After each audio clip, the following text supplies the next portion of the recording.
King high flop immediately. Checks to the pre-flop raiser, who is going to attempt a continuation bet.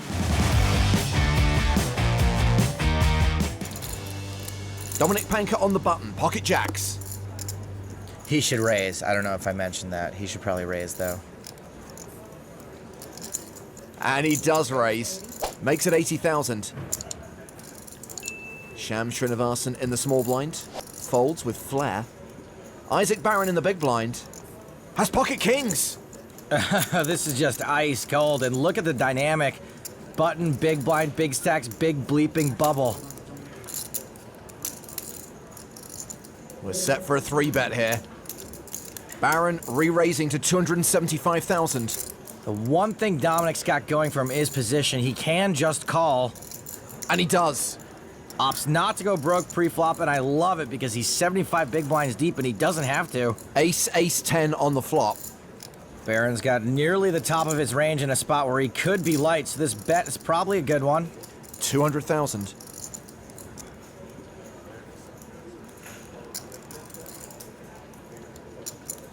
Dominic Panka calls.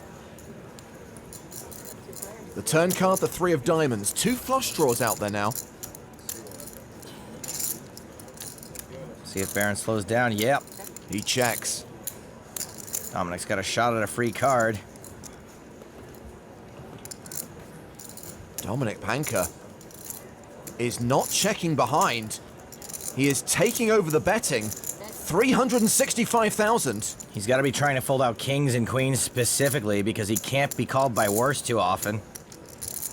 Certainly never folding out better. Some folks may call this a punt, but I'm going to wait to see what happens before I cast judgment. And I still think this is a call for Isaac with a reevaluate on the river. He's getting almost 4-1. Isaac Barron lays down the kings. It wasn't a punt. Wasn't a punt. Never underestimate the power of the final table bubble and the fear of finishing in 9th place. Action folds to Luigi with pocket jacks. Ontario, 56.7 big blinds to start the hand. Obara in the big blind, king queen off, does make the call. King high flop immediately. Putting these jacks to bed. Checks to the pre-flop raiser, who is going to attempt a continuation bet. 5-bet 160. 160. Obara raising. 85. Yeah, you definitely want to have some check raises on these boards, and some of them have to be top pairs. And some of them have to be bluffs. Yeah, right, exactly. So if you do want to check raise, you know, hands like 4-3 here, maybe hands like ace-3 here. Deltario getting sticky. It's actually not the worst turn in the world for Obara just to continue. It is relatively clean. I don't expect Deltario to have that many 5x combos here from that position. The hijack isn't going to open a ton of 5x. 25% or something. You know, the button will have like 5-6 suited.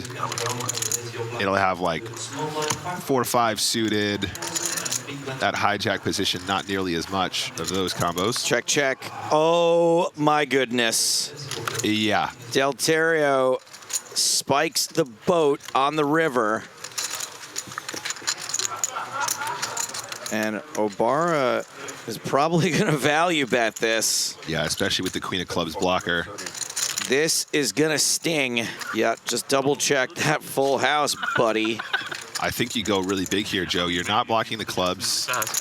Your opponent can have the flushes. They can have the 5x sometimes. They can have hands like King 5 even, you know, that they check raise with and then check the turn, that kind of a thing. They can have the King X. I think you just go big and hope he's got one of the big boys and get max. 2.1 million. That is big. 2.1 million. It's huge, Joe. I love to see it. Absolutely love to see it. Obara hasn't snap folded. Obara definitely has a hand he can hero call with here, right?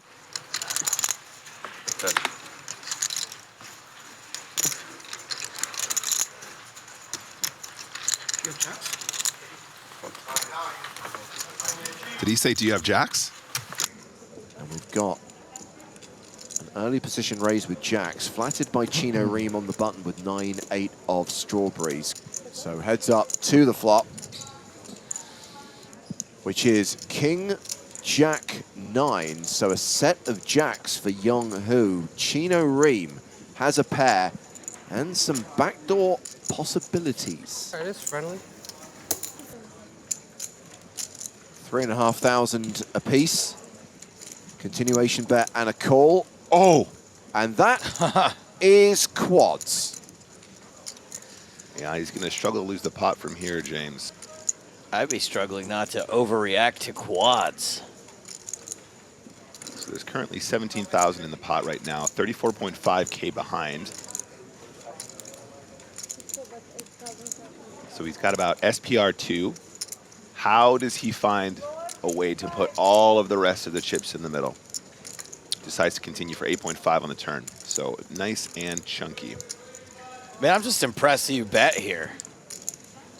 Yeah, It'd be so obvious. I'd be like, check. Check has nothing. I got nothing over here. Check. I guess hoping that Chino Ream is stronger than he is, but guess what? He's paying this off with a 9. 34K in the middle.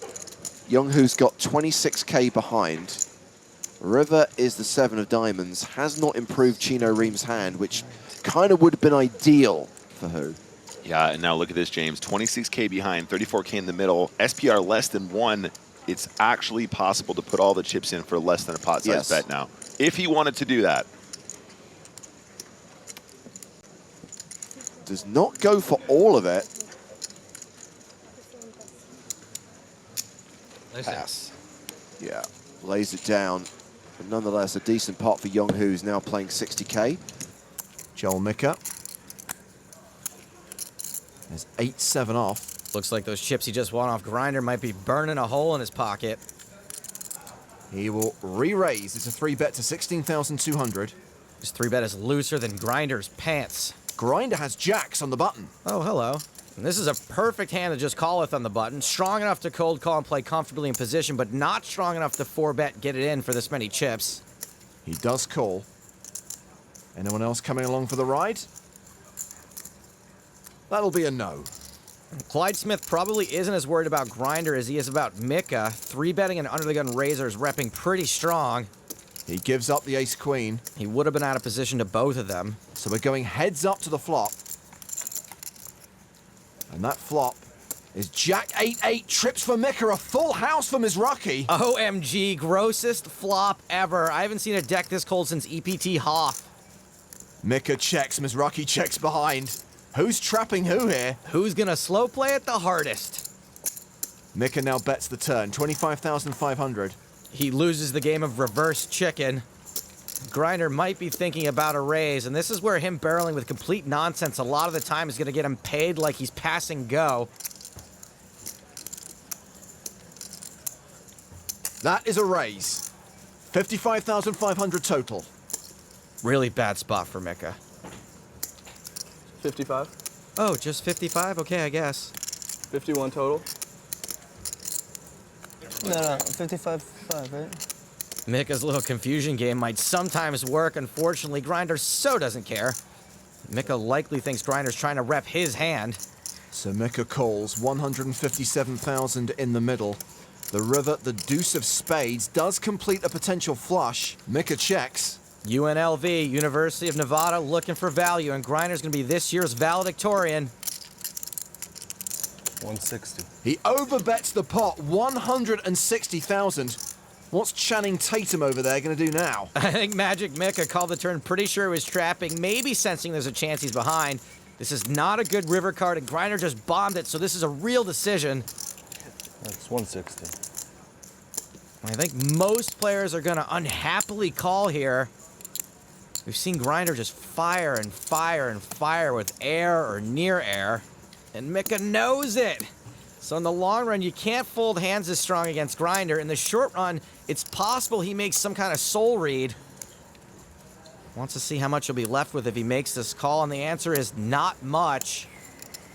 The problem is we know that Grinder is so capable of making this bluff. That was so sick. Agreed.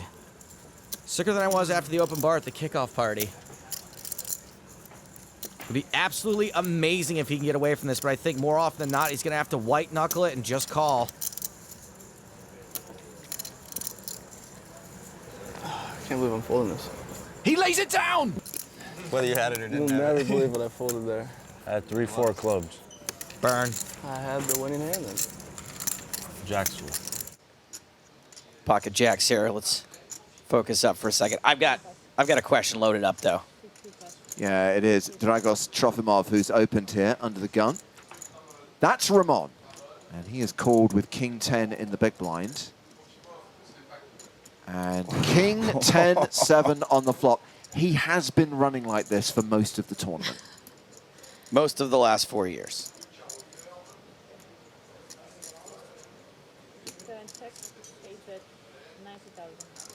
You'd be confident with jacks here, wouldn't you?